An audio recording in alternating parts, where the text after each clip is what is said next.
बिस्मिल्लाहिर्रहमानिर्रहीम। अस्सलाम वालेकुम। मेरा नाम खुर्शीद राना है। उम्मीद करता हूँ आप सब खैर खैरियत से होंगे।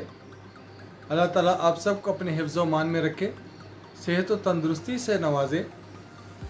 आज हम बात करेंगे DHA फेज़ 7 की, जो जिन असाब के कोई ड्यूस लेट हुए हैं या एस्केलेशन चार्जेस जमा नहीं करवाए हुए या पिछली कोई उनके कुछ चार्जेस रहते हैं, लैंड ऑफ कॉस्ट में कुछ कमी रहती है, और जिनकी कोई सरचार्ज लगे हुए हैं स्टेटमेंट में। आप अपनी स्टेटमेंट को चेक कर सकते हैं कि किसी के भी सरचार्ज लगे हुए हों तो उसको वेव करवाने का एक तरीका था।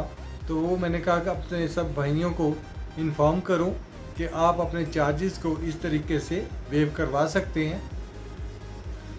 अब इसके लिए ये देखना ये है कि 13 अगस्त को चूँकि पोजेशन आ रहा है, और ये पोजेशन मैग्नोलिया में और कुछ ओलियंडर में भी हो सकता है।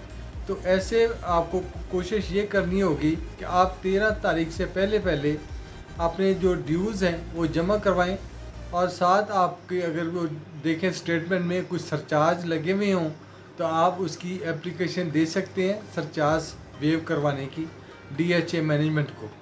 लेकिन अगर आपका पोजेशन में आ गया, या जैसे कि ओलियंडर में पहले पोजेशन आया हुआ है और जिनको पोजेशन मिल गया हुआ है और उनके ऊपर कुछ सरचार्ज लगे हुए हैं, तो उसको वेव नहीं होंगे। यानी कि जिसके सरचार्ज और पोजेशन और मिल गया और उससे सरचार्ज अभी तक लगे हैं उसको DHA वेव नहीं करेगा। लेकिन अगर आपने अभी पोजेशन नहीं लिया, यानी कि 13 तारीख से पहले अगर आप उसकी ड्यूज़ जमा करवाते हैं, और ड्यूज़ जमा करवाने से पहले आप एक एप्लीकेशन लिख के DHA मैनेजमेंट को दे देते हैं अपने चार्जेस वेव करने के लिए, तो वो चार्जेस वेव कर देते हैं DHA मैनेजमेंट। तो अगर आपने उसके चार्जेस एस्केलेशन चार्जेस जमा करवा दिए तो और उससे आपका बैलेटिंग में नाम आ गया, तो फिर आपके चार्जेस वेव नहीं होंगे। तो उससे पहले ही आपने इसको वेवर की आपने रिक्वेस्ट देनी है। तो ये थी मेरी इंफॉर्मेटिव वीडियो आप सब भाइयों के लिए। मैंने कहा आपको इन्फॉर्म करूं कि आप अपने अगर चार्जेस लगे हुए हैं तो आप उसको उससे पहले ही वेव करवा लें, तो बाद में बजाय इसको आपको जमा करवाने। उसमें कोई कंडीशन नहीं है आपकी कितनी लिमिट है सरचार्ज की, कि आपके कितनी सरचार्ज लगे हुए हैं, कोई 20,000 लगा हुआ है या लाख रुपया लगा हुआ है, जो भी चार्जेस हैं वो उसको DHA जो है वो वेव कर देगा।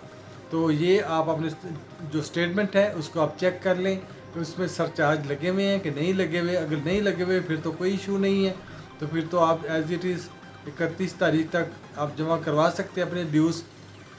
लेकिन अगर सरचार्ज लगे हुए हैं तो आप कोशिश करें, क्योंकि मे भी आपको 13 तारीख में जो पोजेशन आ रहा है उसमें आपका नाम आ जाए, तो उससे पहले ही आप इस अपने चार्जेस जमा करवाएं, और चार्जेस जो है सरचार्ज जो है ना उसका वेव की आप रिक्वेस्ट फॉरवर्ड कर दें, ताकि आप सरचार्ज आपका वेव हो जाए। तो इंशाअल्लाह ताला आइंदा भी इसी तरह के इन्फॉर्मेटिव वीडियो के साथ हाज़िर होऊंगा। तो आपसे रिक्वेस्ट है मेरे चैनल को सब्सक्राइब करें, बेल बटन को प्रेस करें, ताकि तमाम मेरी वीडियोस बर वक्त आप तक पहुँचती रहें। तो इंशाअल्लाह ताला आइंदा भी इसी तरह की इन्फॉर्मेटिव वीडियो के साथ हाज़िर होऊंगा। तब तक के लिए इजाज़त, अल्लाह हाफिज़।